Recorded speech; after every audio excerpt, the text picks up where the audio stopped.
Hay momentos en la historia de España que son, bueno, auténticos torbellinos que lo cambian todo. Y pocos son tan concentrados, tan reveladores como la Primera República. Estamos hablando de un periodo de apenas 11 meses, entre febrero de 1873 y enero de 1874.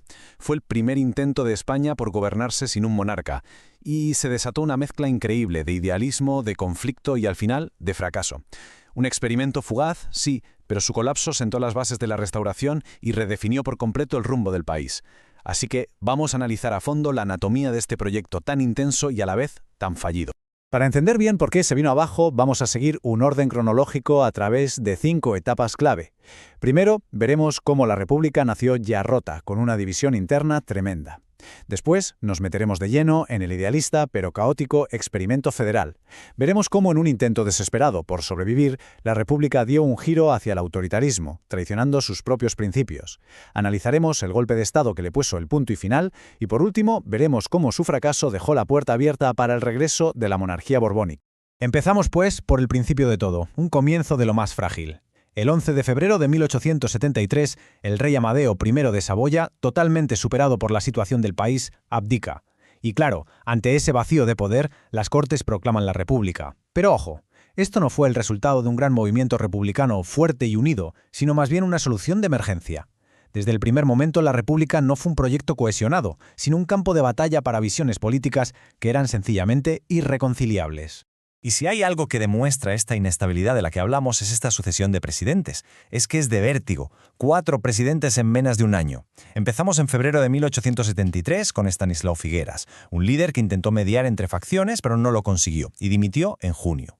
Le siguió Francisco Pi Margall, el gran ideólogo del federalismo. Su proyecto se vio totalmente desbordado por el caos y dimitió en julio. Después vino Nicolás Salmerón, que usó al ejército para poner orden pero acabó dimitiendo porque se negó a firmar penas de muerte. Y finalmente, en septiembre, Emilio Castelar tomó el poder, representando ya un giro autoritario para salvar la República a cualquier precio. Esta rotación no es solo un baile de nombres, es el síntoma de una parálisis total. Aquí está la raíz del problema, la fractura original. El primer gobierno, el de Figueras, estaba formado por 2 grupos que no se ponían de acuerdo en lo más básico, cómo organizar el Estado. Por un lado, los radicales, que defendían un Estado unitario centralizado al estilo francés. Creían que un poder central fuerte era clave para mantener la unidad. Y por el otro, los republicanos federales, con Pi y Margall a la cabeza, que querían justo lo contrario. Su idea era que el poder fuera de abajo hacia arriba, desde los municipios y regiones. Por eso insistían en convocar una asamblea constituyente para que decidiera el modelo, lo que en la práctica significaba paralizarlo todo hasta entonces. Y claro, esta parálisis política chocó de frente con una realidad nacional que era una auténtica bomba de relojería. La República no nació en un entorno tranquilo, heredó un país en llamas. Había un desorden social tremendo, con campesinos exigiendo tierras y obreros pidiendo mejores condiciones. Los conservadores y las clases altas estaban aterrorizados, pensando que llegaba una revolución social, y conspiraban desde el primer día. Y por si fuera poco, el Estado se estaba desangrando en 2 guerras, la Tercera Guerra Carlista en el norte y la Guerra de los 10 años en Cuba. Un panorama desolador, vamos. Con la dimisión de Figueras pasamos a la segunda fase, quizás la más importante de la República, el experimento federal. Con el intelectual Francisco Pi Margall en la presidencia, el idealismo en estado puro llega al poder. Se va a intentar poner en práctica la utopía federal, pero la realidad española va a demostrar ser mucho más complicada y violenta de lo que decían los libros. La visión de Pi y Margall, que se plasmó en el proyecto de Constitución Federal de 1873, era muy audaz. Proponía una España totalmente nueva, una federación de 17 estados.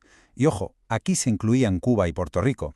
La idea era que, reconociendo las diferentes identidades regionales de España, se podía solucionar el problema histórico del centralismo. El poder se construiría de abajo hacia arriba. Sobre el papel, una solución elegantísima. El problema es que la España de 1873 no era un país que atendiera a soluciones elegantes. El gobierno de Pi y Margall se vio, de repente, en medio de una tormenta perfecta, con frentes abiertos por todas partes. En el campo andaluz, los jornaleros se rebelaban. En las ciudades, la gente se amotinaba contra los impuestos y el sistema de reclutamiento militar. La Iglesia y los monárquicos conspiraban sin disimulo. Mientras, la guerra carlista iba a peor en el norte y la de Cuba seguía ahí, sin solución. Pero la gota que colmó el vaso, la crisis que destrozó el proyecto federal desde dentro, fue la explosión del cantonalismo. Entonces, ¿qué fue exactamente esto del cantonalismo? Pues fue la consecuencia más inesperada y letal del propio ideal federal. Los republicanos federales más radicales, los llamados intransigentes, influenciados por las ideas anarquistas, se impacientaron. Les parecía que el gobierno de Madrid era demasiado lento, así que decidieron aplicar el federalismo por su cuenta, de abajo hacia arriba. Y de repente ciudades como Cartagena, Sevilla o Valencia se declaran cantones independientes, con sus propios gobiernos, su propia moneda y en algunos casos llegando a declararle la guerra al Estado central. Una rebelión en nombre de la propia ideología del gobierno, pero llevada al extremo. Y es que el movimiento se extendió como la pólvora, sobre todo por la costa mediterránea, desde Castellón hasta Málaga. Ciudades como Alcoy, muy especialmente Cartagena, se convirtieron en los grandes centros de la rebelión. De hecho, el cantón de Cartagena se hizo con parte de la flota naval española y se dedicó a atacar otras ciudades. En la práctica, durante el verano de 1873, el Estado español dejó de existir en muchas zonas del país. La autoridad de Madrid se vino abajo por completo y la República se encontró en una guerra civil contra sus propios partidarios más radicales. Esta rebelión cantonal llevó a la República a un punto de no retorno y nos mete de lleno en la tercera etapa, el giro hacia el orden. Para sobrevivir, el régimen tuvo que tomar una decisión terrible, abandonar sus ideales de libertad y federalismo y abrazar el autoritarismo. La República se vio obligada a usar al ejército para reprimirse a sí misma. Esto que vemos aquí es la trágica escalera del autoritarismo. En el primer escalón, Pi Margall, un hombre de principios, dimite. No podía usar la fuerza contra otros federalistas. Su sucesor, Nicolás Salmerón, da el siguiente paso. Autoriza al ejército a reprimir los cantones, pero su conciencia le impide firmar las sentencias de muerte, y también dimite. Y finalmente, arriba del todo, Emilio Castelar, que se deja de reparos, suspende las garantías constitucionales, se carga el federalismo, gobierna por decreto y le da plenos poderes al ejército. Todo con tal de restaurar el orden. Y aquí es donde los militares, que hasta entonces eran vistos con mucha desconfianza por los republicanos, se convierten en los grandes protagonistas. Generales como Manuel Pavía en Andalucía o Martínez Campos en Levante reciben carta blanca para aplastar las revueltas sin piedad. Es la gran ironía. El ejército, la institución más ligada a la monarquía, se convirtió en la única herramienta que podía mantener unida la República. Y esa dependencia, claro, iba a ser fatal. Con Castelar en el poder, la transformación es total. Para salvar la República, la vació por dentro. Reforzó el poder central, recortó libertades y gobernó por decreto ignorando a las Cortes. En la práctica, la República Federal había muerto. Lo que quedaba a finales de año era una república unitaria, conservadora y autoritaria, que se sostenía gracias al ejército. Había perdido el apoyo de los federales, pero tampoco se había ganado la confianza de los monárquicos. Estaba en tierra de nadie. Y esta dependencia del ejército nos lleva, como era de esperar, al acto final. La cuarta etapa, el fin del experimento. El momento en que los militares, ya convertidos en salvadores del orden, deciden que los políticos sobran y toman el control de forma definitiva. La escena final es de una tensión máxima.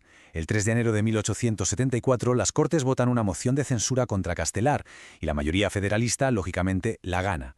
Esto significaba volver al federalismo, al caos del verano anterior. Para los altos mandos del ejército, que se habían pasado meses luchando para sofocar el cantonalismo, esta posibilidad era sencillamente inaceptable. Dieron por hecho que la clase política había fracasado. Y el golpe de gracia lo da el capitán general de Madrid, Manuel Pavía, sin esperar órdenes de nadie. Mientras las Cortes debatían quién iba a ser el sucesor de Castelar, Pavía rodeó el Congreso de los Diputados, entró con sus tropas en el hemiciclo y ordenó la disolución de la Asamblea. Con este golpe de Estado tan fulminante, la fase democrática de la Primera República llegó a un final abrupto y violento. Después del golpe de Pavía, el poder no va a un rey, sino a otro general, Francisco Serrano. Él establece un régimen autoritario que seguía llamándose república, pero que en realidad era una dictadura militar. Su objetivo era liquidar los últimos focos de resistencia y restaurar el orden de una vez por todas. Su gobierno fue un puente, una transición que preparó el terreno para la solución que las élites conservadoras ya tenían en mente. Y así llegamos al final de nuestro recorrido, el camino hacia la restauración. Vamos a ver cómo el fracaso estrepitoso del experimento republicano abrió de par en par las puertas al regreso de la monarquía borbónica, ya no como una imposición, sino como la opción deseada de orden y estabilidad.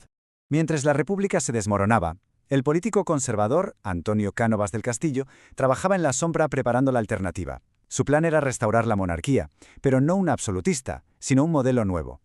Este programa se resume en el Manifiesto de Sandhurst, firmado en diciembre de 1874 por el joven príncipe Alfonso, el hijo de Isabel II. ¿Y qué prometía? Pues justo lo que la República no había podido dar. Una monarquía constitucional, conservadora y católica que garantizara el orden y la estabilidad. Para una burguesía aterrorizada por el caos, esto sonaba a música celestial. Este eje cronológico resume perfectamente el año 1874, el año en que se enterró a la República. Empieza en enero con el golpe de Pavía y la dictadura de Serrano. Durante todo el año, Serrano gobierna con mano de hierro, mientras Cánovas prepara el terreno político que culmina el 1 de diciembre con el Manifiesto de Sandhurst. Cánovas quería una transición civil ordenada, pero se le adelantó otro general. El 29 de diciembre, Martínez Campos, el mismo que reprimió en las Cantones, se pronuncia en Sagunto y proclama a Alfonso XII como rey de España. El experimento republicano había terminado. Y esto nos deja con la gran pregunta final. ¿Podía haber tenido éxito una república que nació de una abdicación y no de una convicción popular mayoritaria? ¿Podía sobrevivir un régimen fundado sobre una división tan profunda entre sus propios creadores? Y si a eso le sumamos una crisis económica, 2 guerras civiles y una insurrección radical, ¿qué posibilidades reales tenía? La historia parece sugerir que estaba condenada casi desde el principio. Fue un ideal noble, muy avanzado para su tiempo, pero fue aplastado por el peso de una realidad española demasiado conflictiva y compleja para la que no estaba preparada. Su fracaso, eso sí, nos enseñó una dura lección sobre la enorme distancia que a veces separa las ideas de la realidad.